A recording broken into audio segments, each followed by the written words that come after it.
were helping people improve their physical and mental abilities to an amazing degree. Provided, of course, they had enough money. A new breed of people was emerging, half human, half machine. And in Detroit, at least, not everyone was happy to see it. I'd just landed a job as head of security at Sarif Industries, a cutting-edge biotech firm. David Sarif himself handpicked me for the job, said he needed me to keep his people safe.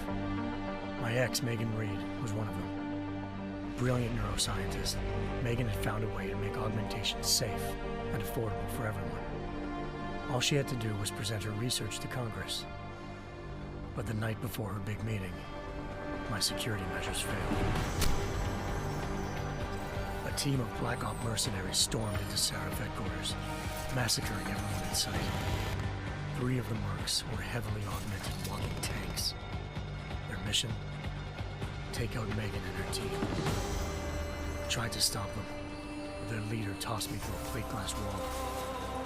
Last thing I heard as his bullets slammed into my brain was Megan's dying scream.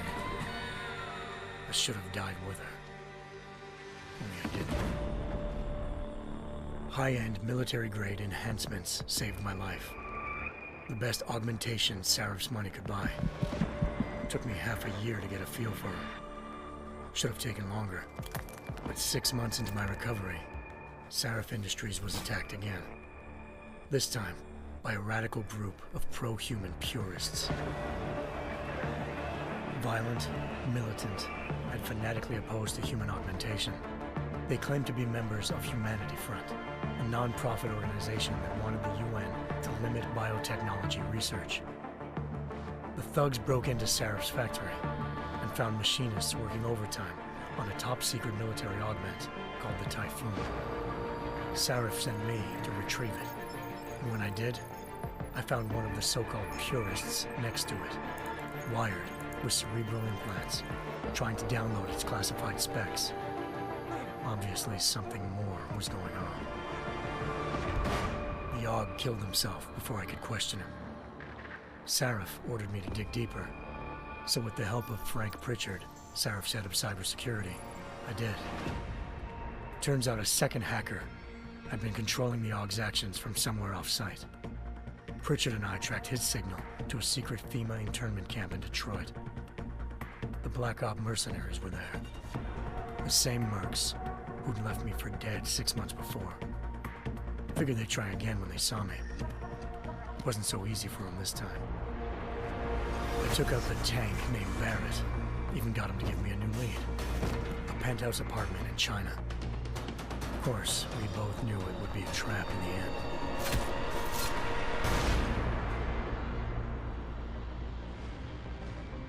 Hengsha Island, China. Home to a city so crowded, they had to build a second city on top of it. Trying to find clues in Hengsha wouldn't be easy. Lucky for me, I wasn't alone. Farida Malik, Sarif Industries' ace pilot, had lived in Hengsha before. A good person to have on your side. She knew enough about the place to get me around. Malik dropped me in the lower city, close to the penthouse Barrett had told me about.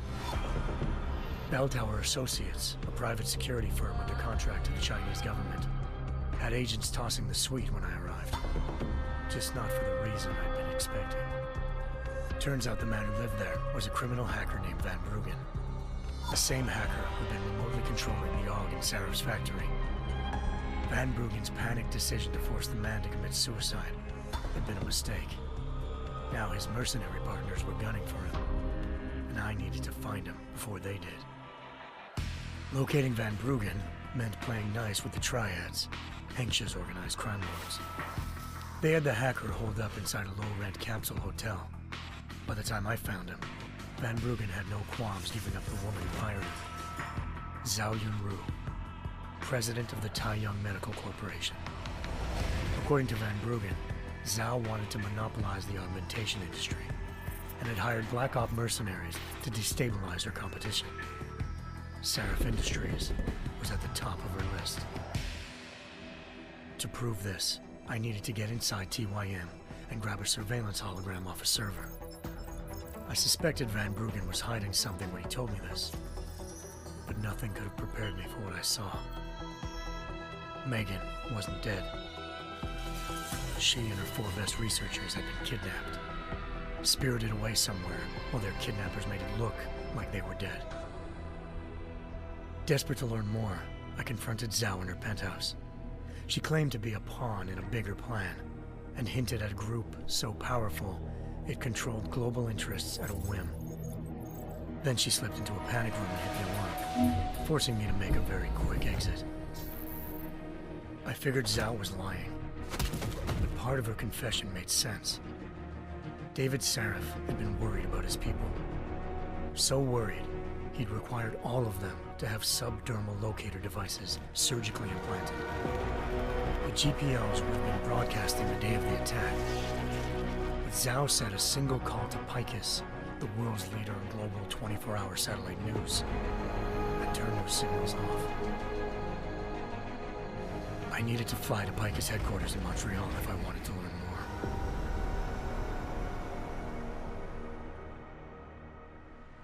Eliza Cassan, Picus Communications' First Lady of News.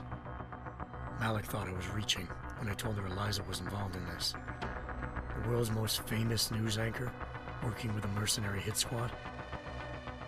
But when I confronted Cassan in her office, she freely admitted to jamming Detroit's satellites the night Megan's team had been taken. Said she's just been following her commands. I suspected she wanted to say more. But Black Op mercenaries showed up looking to shut us both down. And just like that, the Eliza I'd been talking to disappeared. The Mercs were led by an augmented killer I'd crossed paths with twice before. Fedorova, a woman who'd made silence her best friend. She waited for me to track Eliza's transmission to a secret server room underneath the Picus complex, then jumped me from behind. A deadly fight ensued. I made sure she never moved silently again. With Fedorova down and no one left to keep Eliza quiet, she reappeared. Turns out Picus's First Lady of News wasn't a lady at all. She was a sophisticated AI program, engineered to monitor data streams and control what people believed. Eliza told me the Mercs had brought in a Humanity Front doctor named Isaiah Sandoval to remove the scientist's implanted tracking devices while Detroit's satellites were down. She also told me to speak to David Sarif if I wanted to learn more. By the time Malik and I got back to Detroit, tensions between normal and augmented citizens had reached a flashpoint. Riots were breaking out in several cities, and the UN was being urged to intervene. Sarif was trying hard to convince Hugh Darrow, the inventor-turned-philanthropist who'd once been a leading proponent of enhancement technologies, to help stop a possible regulatory vote. Sarif had a lot riding on Darrow. Megan's discovery would have given millions of people the chance to evolve beyond their normal human abilities, and at the same time catapulted Sarif Industries to the top of the Fortune 500.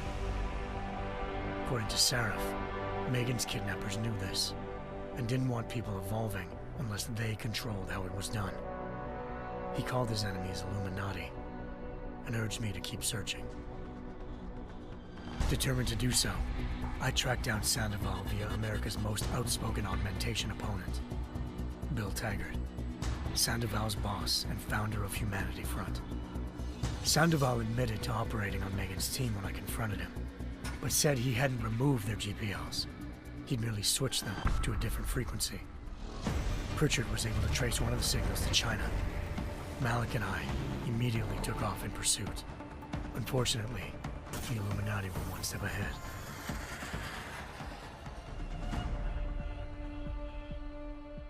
Ambushed. Shot out of the sky by Bell Tower Associates, seconds after entering Hengsha's airspace. Malik's piloting skills saved me. After a tense and bitter struggle, I escaped into Lower Hengsha.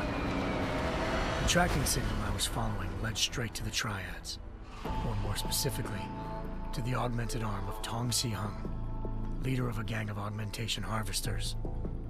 Tong said they'd taken the arm off a corpse, which Bell Tower had left at their door, meaning at least one of Sarif's scientists was dead.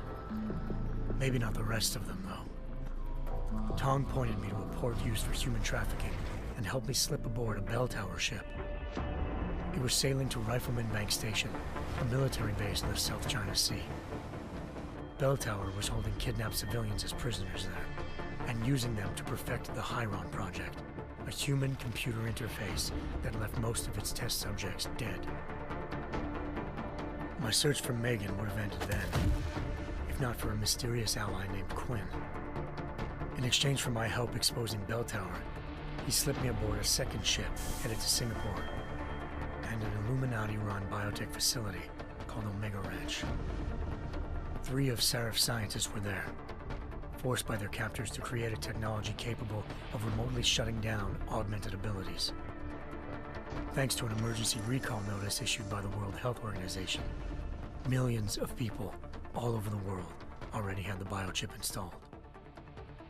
With the help of the scientists, I tracked Megan to a private section of the ranch. There, I ran into Yaron Namir, the walking tank who'd put a bullet in my brain the first time we met. He'd teamed up with Zhao and was hoping to catch me off guard. But their little ambush didn't work. I found Megan in a suite belonging to Hugh Darrow, the billionaire philanthropist who'd Serif had called on for help. Darrow had convinced her to go along with the biochip plan by promising to sabotage the tech. As she was explaining this, Darrow appeared in a global broadcast, telling the world that augmentations would be the death of mankind. Then he activated the biochips to prove his point. All over the world, augmented people flew into a killing frenzy. Darrow had betrayed everyone, and it was up to me to set things right. To do it, I had to reach Panchaea, a massive installation in the Arctic Ocean. As I raced through corridors built by an all-augmented workforce, I saw death and destruction firsthand. By the time I shut down Darrow's broadcast, I knew the damage he'd done. Still, humanity's future remained unclear. How would the world react to this sabotage? Would people ever regain their faith in augmentations again? What would be the Illuminati's next move? Only time will give us the answers.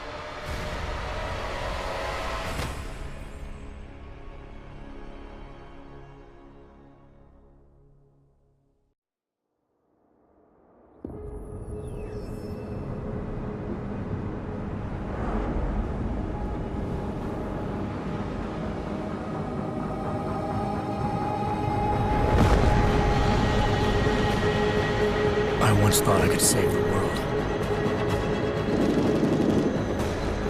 Now look at it.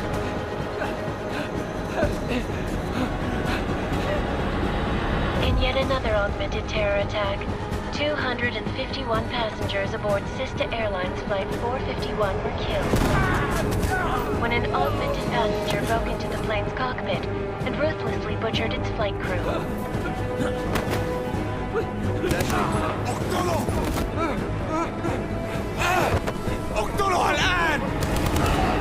Details recovered from the black box recorder suggest that the man may have been suffering flashbacks to the AUG incident. That horrible day 2 years ago when augmented people all over the world flew into a psychotic killing spree, causing the greatest loss of life in recent history. Sometimes, you just have to let go and embrace what you've become. Not gonna go all wonky on us now, Hansa, are ya? Well, if I do, McCready, I guarantee you'll never see it coming. Agent Jensen, am I gonna have a problem with you? No, sir. No reason to assume you would. Good, because you are the only augmented operative on this team, and I intend to make good use of you. Listen up, all of you. We got a sandstorm barreling down our arse and we can't afford to make mistakes. We're going after this man, an arms dealer named Shepard. He's ex-Bell Tower, one of the Special Forces commanders who disappeared during the incident. And he's come out of hiding. That cannot be good. It's not. He's selling weapons and military-grade augments to terrorists. This is Aran Singh, the undercover agent who lured Shepard out of his hole. Best you see Interpol's got. For 3 years he's worked hard to get in tight with the Jinn. an Iraqi smuggling cartel that